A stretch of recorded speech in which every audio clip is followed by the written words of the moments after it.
All right, everyone. So we are live again. Do me a favor, just right off the rip. Let me know that this audio is working. We've got a couple different settings going on here, video and everything like that. So just let me know that that's working for everybody. I'm excited to come back and do these. This is really outside of jujitsu. I think about marriage and relationships pretty much all day, every day. One, because I think about my own marriage, my own wife, and family daily. But I also think about we tend to complicate it.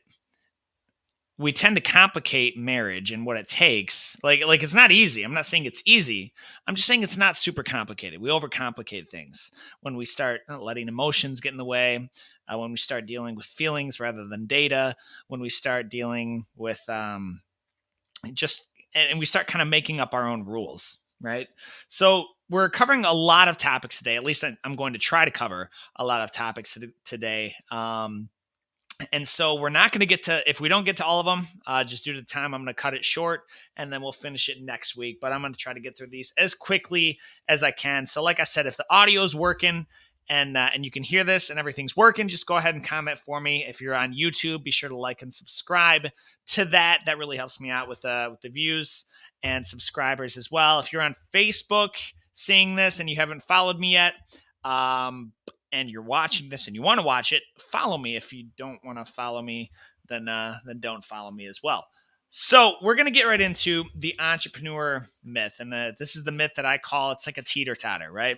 So the myth of entrepreneurs, specifically married entrepreneurs, is that it's teeter-totter. You can either give all the attention and time and energy and resources to your business. You can go all in on that, or you can have family time, right? Like you can't really, there is no balance. And you talk to people now the life of a business owner is an addicting one. It's a compulsive one. It can be a hectic one at times, but that shouldn't trump your marriage. It shouldn't trump. And, I often think of the Walter White scenario. I think of this a lot, actually. Those who are familiar with Breaking Bad, he goes the entire show, and he's like, I'm doing this for my family because this guy's got cancer. He starts selling meth, making meth, cooking meth, and selling it to provide for his family. And of course, anyone who's got any experience in that realm of life knows it's a really high risk lifestyle. So he systematically dismantles and destroys his entire family's lives. And at the end, this whole time he's saying, I've been doing it for us. I've been doing it for us. I've been doing it for my family so that we can have money, so that when I die, yada, yada, yada. And at the end, she's like, if I have to hear one more time what you've done for this family, he's like, no, I did it for me. I liked it. I enjoyed it. And if we're being honest with ourselves, like when we do things and commit to things like this, it's very important that we have the honest conversation. And I'll be the first to admit that sometimes, a lot of times, doing business is easier and more fun than being married. You say, well, that's kind of strange coming from the guy who came up with the elite husband. It's because when you do business and you quote unquote win, what happens? You get immediate payout. You get immediate gratification. You get a sale. You get money. You get a Google review. You get customer satisfaction. Those things happen. Like those are wins. In marriage, there is sometimes immediate gratification, and there's other times where if your wife's got past traumas, we all got past traumas. Look, everybody, I love the people talk about a dysfunctional family. Every family is some level of dysfunctional. All of them, some level. Some are more dysfunctional than others. Some are definitely more damaged than others. But every family is some level of dysfunctional because humans are flawed. And so what we're going to go into is that delayed gratification, if you're helping your wife work through some trauma, or you're working through some trauma, or together, and you're tackling problems together, you're working on visions together, well, that can take days or months or years in some cases. And you may not see this for a while. I went to a marriage seminar. This guy, I can't remember who, decent presentation, but his wife struggled with either bulimia or anorexia. maybe both. They tend to go hand in hand. And so like he had to deal with it. Like imagine a wife with an eating disorder. Like that's kind of bizarre. That's a very unique sort of situation. And so he kind of had to help guide her through that, and like they're better for it. But that took years. They're writing a book about it. I'll have to get the info and put the plug. But so that's the myth, and it first starts in the mind. When you say things, when you communicate to yourself, your internal dialogue, I don't have time, or it'll take the back burner, it'll be on the back end. Unless you put a deadline to that, it will never will. It will never become precedent. You will never make time for things that are important to you. It'll be when you get around to it. But unless, especially when you're first starting off in business, when you get around to it is, the way I see it is, when things are going well, I don't want to take my foot off the gas because I don't want them to collapse. And when things are going poor, well, then you obviously can't take your foot off the gas. So like that's kind of the standard mindset. I don't know too many business owners that are like, hey, we're good. Yo, I'm taking 4 weeks off. I mean, I know some of them, but they're not married. They're single guys who like to go to strip clubs. So said I know them. We're not friends, but I digress. So it begins with that internal dialogue of telling yourself that there is time, telling yourself I have to make time. And I'm a firm believer that you'll make time for things that are important to you. I get people all the time. They're like, hey, yeah, I want to train jujitsu. Sweet. Let's do it. I have no time. Well, okay. There's like hundreds of thousands of people who train jujitsu. They all have they don't have like a secret box with extra time in it to where they've got a 30-hour day. They have just as much time as you do. So now it's a matter of, well, it's not important enough to me. Just say it for what it is. Like I would go on date night this week with you, love, but it's really not that important to me. It's way more important for me to work on this email campaign, or it's way more important for me to do this Facebook ad, or it's way more important for me to fill in blank. Like it's way more important. Like just be honest. Be honest with yourself first, because don't give me the line. Like you give me the line. Like I'm at that age. Like those grumpy old men. They're like 60, 70, and they don't give a damn, right? That's quickly becoming me, because I don't have time or the energy for it. And so like I'll get DMs and messages from husbands, and they're like, yeah, a line I like to say is, tell me. So how can I help? What's going on with the marriage? How can I help? Don't bring up your wife. Don't say she or her or if. Tell me like what we need to work on with you. I swear I don't want to hear her. I don't want to hear her name. What can we work on with you? And they're like, well, and now it becomes tricky, right? Because now you got to take ownership for it. So begin with yourself and telling yourself, like, I need to make time for it. I need to make time for it, because you will make time for things that are important. If you got cancer tomorrow, right? You're diagnosed stage 4. Guess what? You just made time for.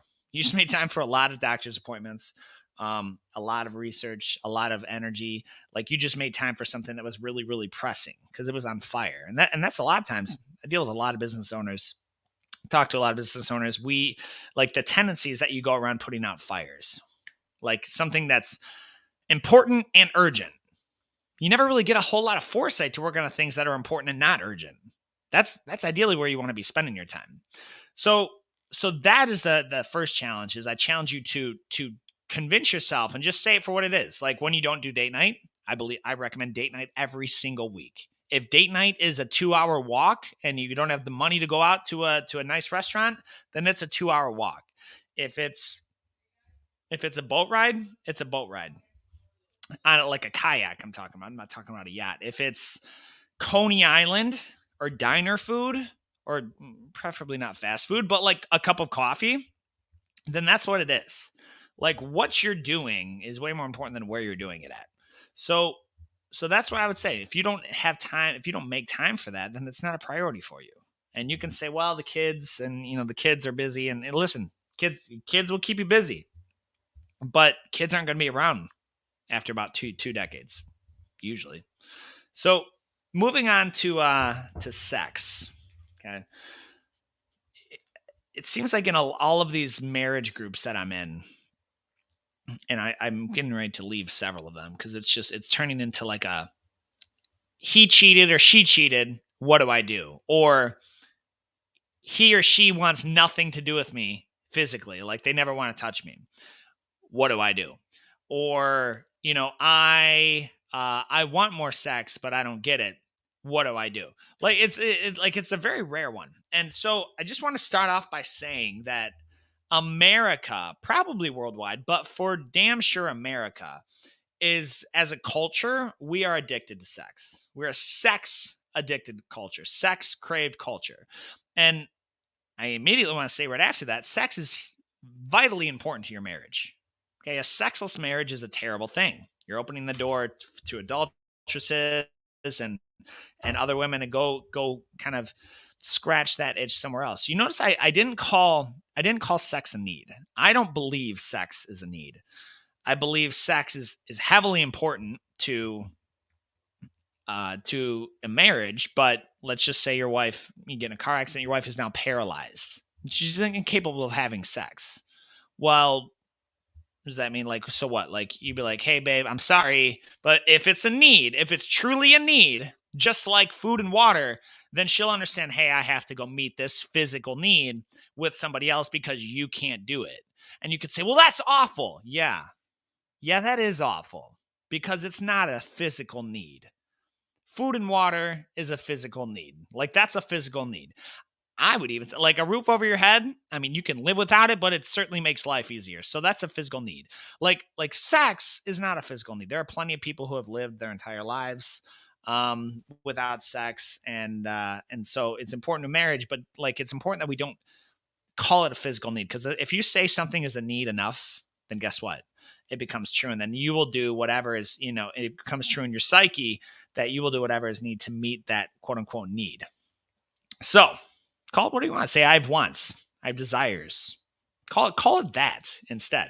So going back to being a sex addicted culture. So a sex addicted culture, some interesting facts here, some data, and these numbers have ranged. It's tough to get objective data. 40% of boys in grades 4 through 11, so 4th grade through 11th grade, have admitted to searching for porn. Most of them do so often. More alarming is that the average age for a child to view porn is 11 years old. 11 years old. So no, whether right, wrong, or different, whether they're just there and they see it, the reality is now with all these streaming stations, like you got like things like Game of Thrones, or like it's definitely more in your face than it was in years past. 93% of boys and 63% of girls have seen explicit sexual content before turning 18. So 70% of boys have spent more than 30 minutes searching for porn online. So you say, what's the big deal? What's the big deal about porn? Well, if you look up the negative effects of porn, it's actually a very big deal. Like there are things like those stats I don't have in front of me, but it's like the constant viewers of porn, they view rape as a less violent crime. The men are less desirable of children. Like they're like, I don't want children as much. And the women want daughters less. They want daughters less. And so and then of course it absolutely objectifies women. And then it actually has physical effects as well with your testosterone levels. And I think what it does more so is it's completely emasculating. It's completely emasculating. Like even in, let's just take like a super carnal worldview for a second. Like if you want to go and bat a woman, right? Like back in the day, you used to have to like go out and like learn how to speak to them. You'd make some type of you had to have some game, some swagger, usually, unless you're paying for a hooker, in which case you didn't. But we're gonna assume like you don't want to go that route. So you had to have some swagger, you had to have some skill, you had to go out and had to be able to present yourself and not act like a complete buffoon for at least a couple hours, I would assume, or at least an hour.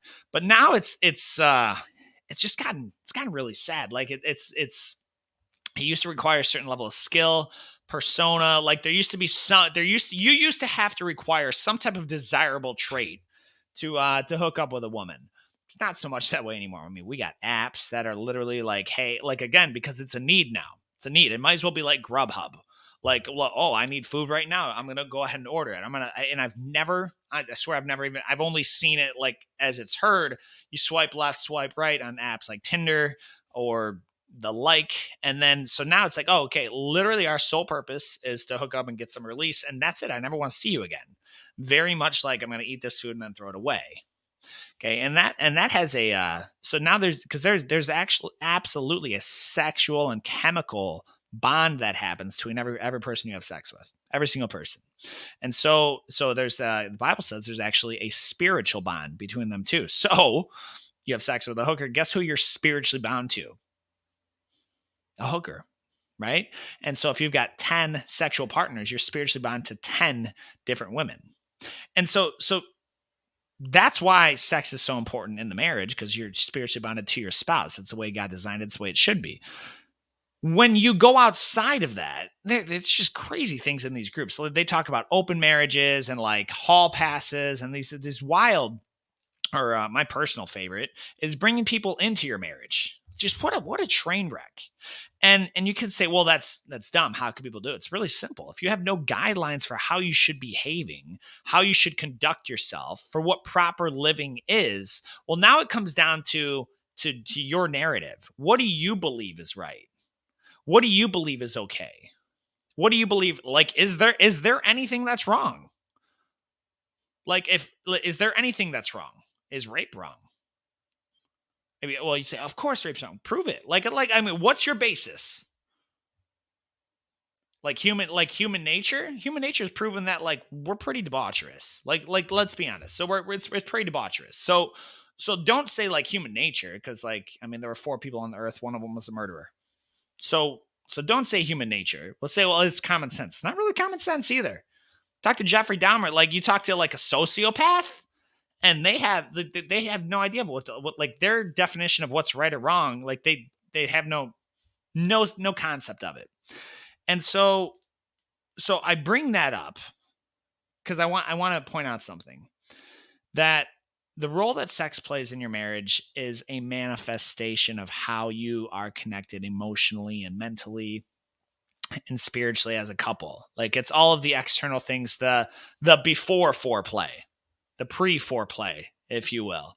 Like I heard this one couple, like the guy, this is pretty gangster. I dig it. He's like, I get my wife in the mood by cleaning up the house, doing the dishes, like helping her, serving her that way. She calls it chore play. I was like, that was a pun. It was a dad joke, but I'll allow it. It was pretty good.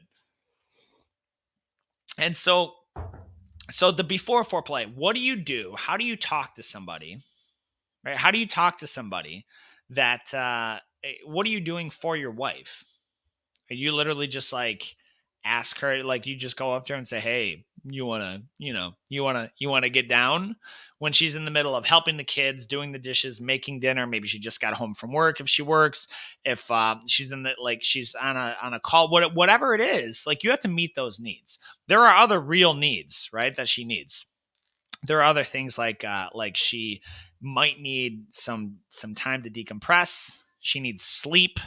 She's exhausted with a newborn. We're expecting our third on October 27th. And so there's going to be like some sleep deprived nights, like filling in the need there. It's a manifestation of how emotionally close you are and physically close you are. And if you're distant, then even if you do it, this is strange, right? Like if you're distant, then even the sex you do have, it's not going to be great. And then you're going to be able to tell that something was off. And then you're going to feel slighted. It's going to feel either be a pity sex or sex out of convenience, neither of which are good. And it's not what you want. Secondly, sex, and this is important, specifically for like the Christian realm, sex should be exciting. It should absolutely be exciting. And it should be like, there should be a lot of open communication about that.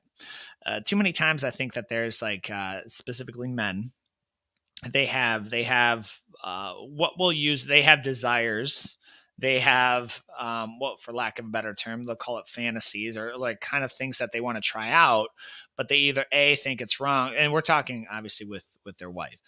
They either A, think it's wrong, or B, they're too nervous to bring it up. And so they don't. And so they suppress it. When in reality, like, the majority of Christian wives that I know, wives in general that I know, they want to please their husband. They want to please their husband. So you bring it up 9 times out of 10, it's gonna be something that they're down for. Okay. And if it's not, respect that, of course. Just like if she brought up something and you didn't want to do it, like, respect that, right? But that open communication needs to happen. And there needs to be time. You need to be able to commit time to it. So how that works, and we're going to get into a couple things that go into the beginning to kind of make sure you are in a healthy state emotionally, that you're connected and serving her and helping her out mentally and spiritually as well. So moving on then to, what does communication look like in a healthy marriage? So my wife and I were talking, Amanda, and the comment was made that, wow, you guys talk a lot, and to each other. I mean, I do talk a lot, but we talk a lot to each other. And I was like, really? Well, I don't really feel like we talk that much. And she's like, Dave, we talk all the time. I said, well, what do you mean we talk all the time? She's like, we literally talk like regularly. And now, to be fair, Amanda and I work together. Like, she's the business owner at our jiu-jitsu academy. She's obviously, she takes part in some pretty large executive decisions there. She obviously is raising going to be 3 incredible kids, gets them to school. She does a lot. So we talk a lot out of, like, I guess, just logistically, we talk a lot about that. But I also talk, like, because I very much look at Amanda as a confidant, as an advisor, as a mentor. And so I ask for her advice very regularly. So you can say, well, how, I thought that goes against you being the head. And I say, well, sure. Yeah. I mean, like, I make decisions 99.8% of the time with her. You can say, well, what's that mean? Because anyone who's head of the company, anyone who's head of a country, you don't just make decisions executively. You can, and sometimes it calls for that. You make an executive decision. But if you do that over and over and over and over and over again, you're familiar with the term an ask hole. It's someone who asks for your advice and then promptly proceeds to ignore it. Like, if you ever do that with me, you do that with me about 3 times, maybe twice even, I'm just going to be like, yeah, I don't know, man. I mean, I recommended this a couple times. Are you asking me, like, just to gather data so you can ignore it? Or are you actually trying to improve about something like that? So when I ask for Amanda's advice, it's because she is our life is a blending together of our 2 different visions. It's a blending together of what we want to do. It's a blending together of where we're going. And so, one, I need her input and her perspective, because a lot of times she has things and she sees things that I don't see. She sees things and she has different angles, completely different perspectives than I have. And I'll be taken aback. I was like, I never saw it that way. And then it goes the other way too. I was like, well, hey, wait a second, babe. What about this angle? Like if someone did that to me, I would not play. And so it goes both ways. The communication needs to be regular. There's a few things that good communication in a healthy marriage looks like. And this is not an exhaustive list, but this is something to start with. It's honest and sincere. It's honest and sincere. So everything that I say with Amanda is honest. And everything that I say with Amanda is sincere. I do not provide lip service. I do not lie. I don't lie to anyone. I don't provide lip service to anyone, but especially Amanda. So then there's the typical cliche. Well, someone asked, does this dress make me look fat? So first off, Amanda knows not really to ask that question because of what I'm about to say. I always tell the truth. But how you say something is way more important than what you say. So if someone says, hey, is this dress making me look fat? Okay, first off, she doesn't ask that question. It's a silly question. It's an insecure question. She knows that I think she looks gorgeous in damn near everything she puts on. But so I could say, well, what about that dress I bought you last Christmas? I think that would look better on you. Right? So how you say it. So then if she says something like, what, does this one make me look fat? I'd say, I think the other one's more flattering. Okay. So that's one, honest and sincere. And it could be like when they ask questions, you need to answer honestly and sincerely. But even when you're bringing up topics that are important to you, you need to share exactly how you feel. And men, this is where it's going to make you very vulnerable. You can feel vulnerable. You can say things like, I'm afraid, I'll be real honest. Okay. I get super nervous every jiu-jitsu tournament. Like every jiu-jitsu tournament makes me pretty nervous, get pretty anxious about them. And I've probably done over 70, I would think by now. Definitely over 100 tournament matches. I don't know. I'm going off on a tangent now. But I've done a lot. I do several a year, and I get nervous every time. And so you could say, well, why would you get nervous? I would get nervous because I could get nervous because of what it looks like as a black belt. I could get nervous what it looks like as a coach. I want my team. I don't want them to think that their coach sucks, even though you're going against another black belt and the coach. A lot that goes into it. And I can share these things. And she can say, who cares? I can say, no, well, it's because what this person, she's like, who cares? Okay, well, I also want to look good. Okay, so if you win, you win. If not, they were better than you that day. You lose. Who cares? And the simplicity of that, just the simplicity of that for someone who doesn't train jiu-jitsu, I was like, well, that's the objective opinion I need.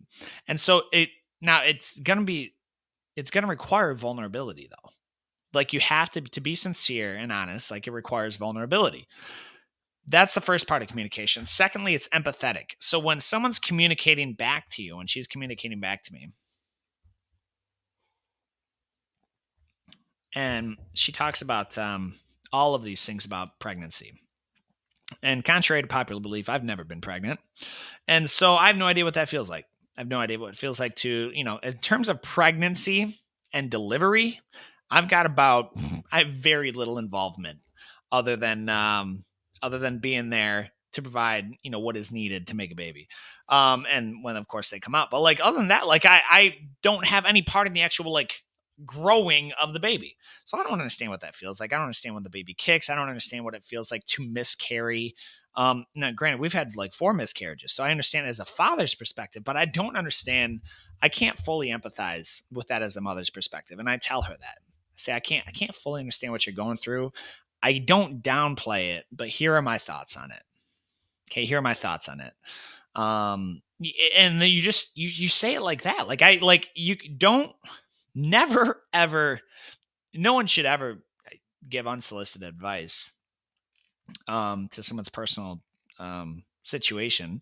But if you are asked for it, it's important that you first and foremost try to empathize with it. I've talked to men in situations where at first I'm thinking to myself, how in the hell did you get here? Where are your parents? Where's your mentor? Where's your coach? Do you just have no one around you that's going to keep you from making really poor decisions? But then I think for a second, okay, well, I'm sure they realized where they messed up. So now let me put myself in their position. What are they feeling? What are they encountering? What are they experiencing? Their wife wants nothing to do with them. Their wife has served them papers. Their wife moved out. And none of that's happened to me. Okay, none of that's happened to me. But I can empathize with them and say, okay, well, first, and so same with when your wife shares something with you. You have to be empathetic to it. You have to empathize with it to really understand where they're coming from. And then again, what you say is less important than how you say it. My father always says, tact, saying something tactfully is the art of telling someone to go to hell and making them look forward to the trip. not so much the advice you want to give your wife, but you can answer. You can maybe give her an answer that would, on face level, surface level, would be insulting. But you could say it because it's a harsh truth, or maybe it's a direct truth, or you can say something like, babe, honestly, I've said this. I think you're worrying too much about the situation, and it's affecting your mental health, and it's in turn affecting your kids and the way you treat them, and also your husband. And so you have two choices. You can choose to continue worrying about something that you have no control over. If you have control over something, take action towards it, make a change. You can continue to worry about it, or you can continue to trust it to God, who does control it. And then anything that comes into our realm where we can take action on, we're going to do so. Does that make sense? And so you can say those things, and you can say, well, that's kind of jerkish. What's the alternative? Say, oh yeah, that sucks. I worry too. Like, no, like you don't need a yes man in your marriage. You don't need a yes woman in your marriage. You need people that are going to shoot you straight, that are going to tell you when you're wrong. And this goes both ways. Like, I mean, if I don't keep score, but I would imagine if I did, I've probably had to be corrected more times than Amanda than she has had to be corrected by me. Like, just straight, honestly. Okay. Because I tend to do really extreme things and really extreme wrong decisions at times. So communication has to be empathetic. Thirdly, it has to be consistent. Your communication has to be consistent. So talk to them even, and in parentheses I put here, it needs, if necessary, it's got to be scheduled. Schedule it. But you need to be able to have a conversation, like uninterrupted time to talk to your wife and catch up. You know, I'm partnered with a Muhammad in the Jiu-Jitsu Academy, and he's got a phrase. I'm not sure if it's his phrase, his personal phrase, or if it's an Arabic phrase, but it says, if you haven't talked to someone in 7 days, get to know them again. And now, obviously, we talk to our spouse daily, but do you actually have deep, meaningful, impactful, powerful conversation weekly? Well, that's different. And are you actually getting sincere communication weekly? That's also different. So it needs to be consistent daily. It needs to have daily time. Like, so if even that's a half an hour of uninterrupted time, talking to your wife about where you guys are going, what's weighing on her, how she's doing, how was her day, empathizing with that, being open and honest and sincere, well, then that's better than 2 hours where you're both dinking around on your phones, like sharing memes with each other, which I also do. But there's also a time for uninterrupted being present when communicating. Fourthly, it's intentional. So when it's very intentional, like you're not just making small talk. You can say, hey, Amanda, so I was thinking about our vision, right? Our vision and where we're going. I think I'd like to change it. It's a big conversation, right?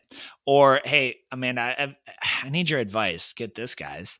I need your advice on the elite husband and the direction and kind of where I'm going to move that. Could I get your opinion on this? Because it's important. It's gonna kind of affect a little bit of my time and also the messaging I put out and how I do it. And so you could say, you get your wife's opinion on how to run the elite husband. Absolutely. And so it's got to be intentional. Like, so, and not so intentional to where it's run like a corporate meeting with an agenda and minutes, but it certainly wouldn't hurt to like start going that way versus just small chat. Because honestly, if there's just small talk, it's shallow and it doesn't last. And then next you're going to be posting on some shitty marriage group on Facebook about like why they cheated because they weren't there. They weren't actually there. They're just making small talk like they would a stranger.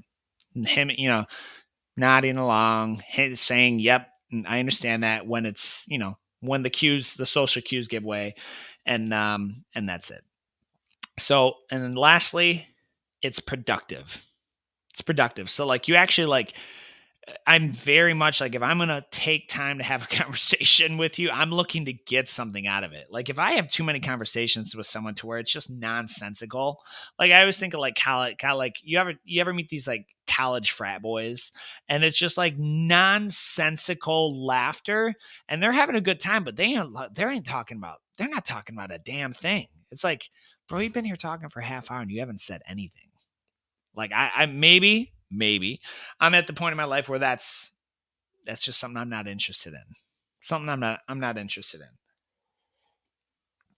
If I want to be entertained, I'll be entertained. If I want productive, meaningful conversation, you best believe, especially with my spouse, like that, like we're going to have productive, meaningful conversation. It's going to be conversations about money. It's going to be conversations about our kids and how we want to raise them. It's going to be conversations about our sex life, what we like, don't like, and where we kind of want it to go, and if we want to change it at all. It's going to be conversations about, our retirement, what that looks like. Because retirement for me is not me on a beach with a freaking margarita every day. It's not happening like that. Like retirement for me is still very much training jujitsu and still being so she knows that. Like there is no that's just an early death in my opinion. I digress. So like what retirement looks like. Lots of things. It's productive so that all these like big conversations, like we have those daily, we have those for sure weekly, probably almost daily though.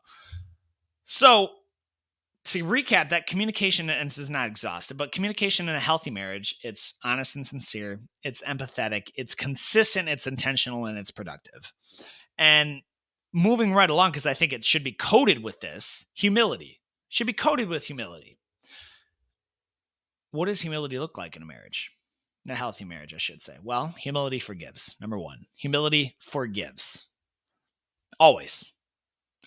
Always. Like I've often said, if, let's say Amanda temporarily lost her mind and went and slept with another man because she thought he was better than me. Like I said, she lost her mind. And I would forgive her. I would also try to take ownership of where I went wrong, where I went to lead her away. You'd say, well, that's bullshit. You've never been cheated on. You're right. I've never been cheated on, bro, because I'm taking the steps necessary to where if you're getting steak at home, you're not going to go out for burgers. Right. And that's an emotional metaphor. It's not a physical, like size of your penis metaphor for the guys who like to use it. Just felt the need to say that. And so like, if you're taking care of her emotionally, spiritually, mentally, and of course, physically, like what are you going to go out there for? You're going to throw away your marriage and your family on a Tinder slide? It's dumb. Like any person in their own right mind is going to be like, no way. This is really it really requires no foresight. You're absolutely right.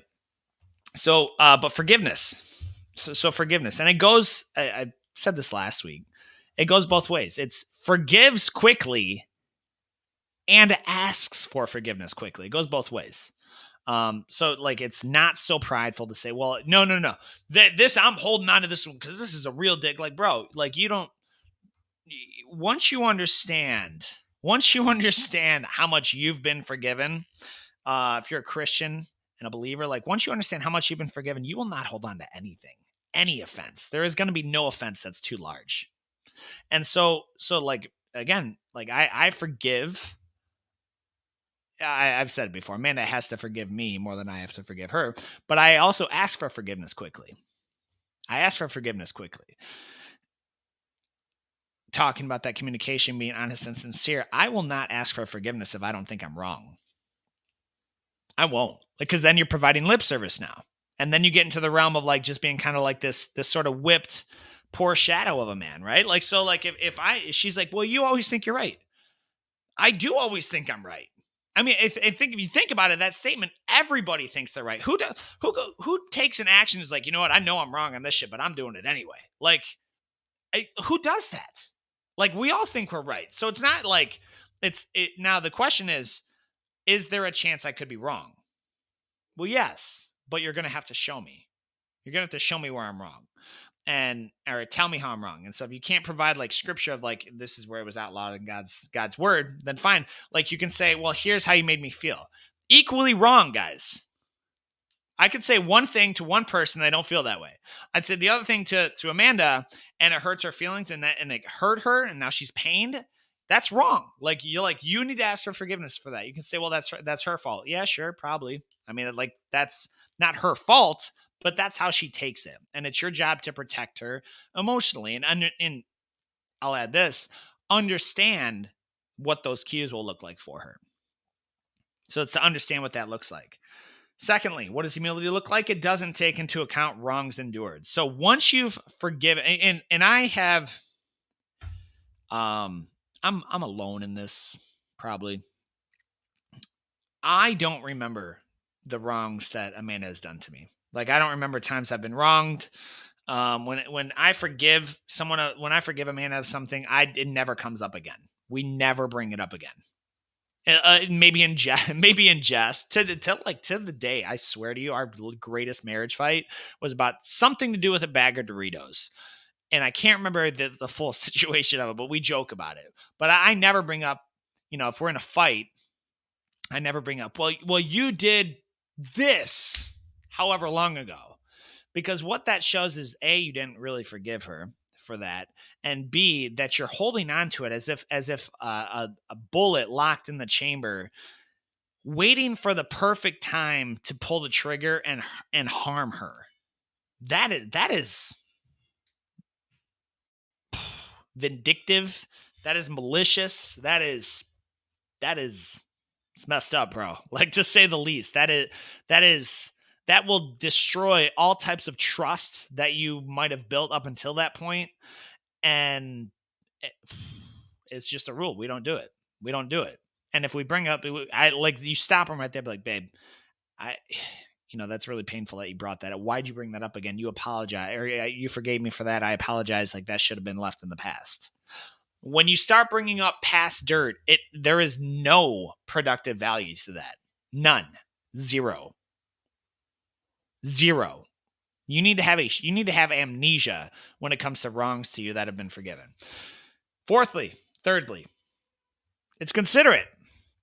Humility is considerate. So I actually learned, I'm taking lessons from my 6-year-old daughter right now. This little girl is the most considerate human being. And I don't know where she gets it. Certainly not me. I'm going to say she gets it from her mother. Everything she does is to, like, she's spent probably 2 or 3 weeks at school, like, doing well to earn stickers or something so that she could get a prize. And she takes this prize, she gets it for her little brother. Or then she thinks about something like, hey, if she's out somewhere, brother's nowhere around, she gets it for her brother. She has another chance to color something. She colors it for her mother or dad. Like, now, don't get me wrong, she's selfish. She's a selfish 6-year-old. She likes things for Scarlett too, but she's also thinking about, what would this person like? That needs to become a habit of every single day of your life. How, like, I'm going into the gas station. What does my wife want? Get her something anyway, right? Do you want anything? No, it's not an option. Just get her something. Get her something anyway. You're going to the store, get her something. You're running to, if you take her car, fill the car up. I mean, it's low on gas anyway, let's be honest, but, like, fill the car up, get an oil change, whatever it is, like, just be considerate. And there's just probably thousands, or for sure tens of thousands of examples of this. In short, just be considerate. Think of the other person and what they might like. What is something that you would like if they did for you? Be hyper considerate. This is like a secret love of mine. It's not a secret, it's pretty obvious. But, like, I just love when Amanda shows up with coffee, unasked. Like, I'm pretty much always in the mood for coffee. 9:00 at night, I don't give a damn. Like, I will drink coffee and go to bed right after. I'll take Z-Mag and sleep like a baby, provided my 3-year-old doesn't come into my bed. So, like, I love that. She's considerate. She knows I like these. She knows me well enough. It requires you knowing what they like. She knows me well enough to get that. You can say, hey, if your wife's got a stressful job interview or test or big OB appointment coming up, be sure to either consider enough to cancel and go with her. If you can't, send her a text message. Hey, I'm praying for you. I hope you're doing great. I know you're going to do amazing. Like, words of encouragement, all these things. I tell men all the time, I preach it. It was not difficult to win a woman's heart. It's not. It's difficult to keep it. You say, what do you mean? It's difficult to continue doing the work. Like it's easy as men, where you kind of like get this hunter mentality of I'm gonna be super romantic and I'm gonna do this and all these things to win the woman, right? You won her, cool, congrats, marriage date. Oh, you guys are the most beautiful couple. You're what true love truly looks like. Boom, honeymoon's over, and now guess what? There's no incentive to keep doing it because you quote won. Like that's where men quit trying. We quit trying at large. And so now it needs to come in. Now it needs to come in. And I believe entrepreneurs and businessmen are specifically designed for this. And jiu-jitsu guys, even more so. Because we know what it's like. You take 2 days off of training, you come back, that's going to be really hard for you. So you consistently train to kind of keep what you've got. Yes, you want to get better also, but like you don't want to get surpassed by those who are coming up through the ranks. And then businessmen as well. Like, like a bad month comes, or let's just say the government lose their mind and they decide to close everything down over the flu. Like, you're going to keep your foot on the gas pedal, right? And so that's important. That's important to like keep your foot on the gas in your marriage as well. Be considerate. Lastly, what does humility look like in marriage? It's understanding. Kind of goes hand in hand with empathy, but it's understanding what someone is going through, understanding, and this requires knowledge. Understanding requires knowledge, and knowledge requires communication. Knowledge requires communication. So it's understanding, you communicate enough to have that full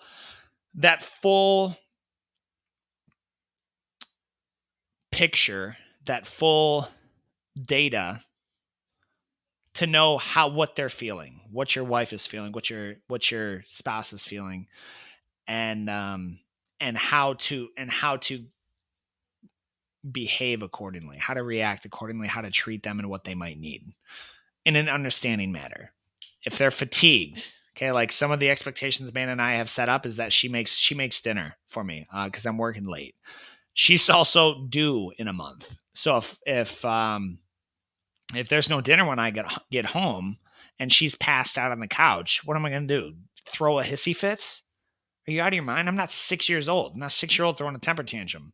I'm a grown ass man. I can make my own food, and that's kind of the end of it. Like, now if it happens 45 days in a row, it's a different communication. It's honest and sincere, empathetic, consistent. It's intentional. Say, hey, babe, how can I help? How can I help? What can I do to kind of help make meals a little bit easier? Can I prep it in the morning? Like whatever. But it's understanding what they're going through. So that we covered a lot. And so if you need to rewatch this, go ahead, share this with someone who needs to hear it or listen to it. If you're on YouTube, please do me a favor, subscribe. If you're on Facebook, follow this. And then if you're like, dude, I know for a fact I can get more out of my marriage. I know I could be doing more. I have an exclusive husbands coaching group. Full disclaimer, like don't even DM me if you're not willing to put in some work. Like it's not going to work out. You're going to have to dedicate some time. You're going to have to dedicate some resources. It costs money. It's not a free group because that would cost you nothing, is worth nothing. And so, but if you're interested and you're like, I know I could do more. Okay. I know I could do more. And I'm going to say this right now. If you're like going through a divorce, reach out to see what I can do. But like, there's a lot of, we're usually about 18 months late for this type of coaching. But if you're like, dude, I can feel it's starting to go. I can feel things are starting to slip a little bit and I want to do better. Well then, prime candidate, let's get it going. DM me, let me know the situation, reach out. If I can help, I will. If I'll be straight up and be like, hey, honestly, that's not something that I'd be able to help you out with. That's cool too. Share this with someone. As always, guys, my name is David Fox with The Elite Husband, and I thank you so much for following along. Share this with someone. Comment below. Let me know the audio is working. We'll catch you next time.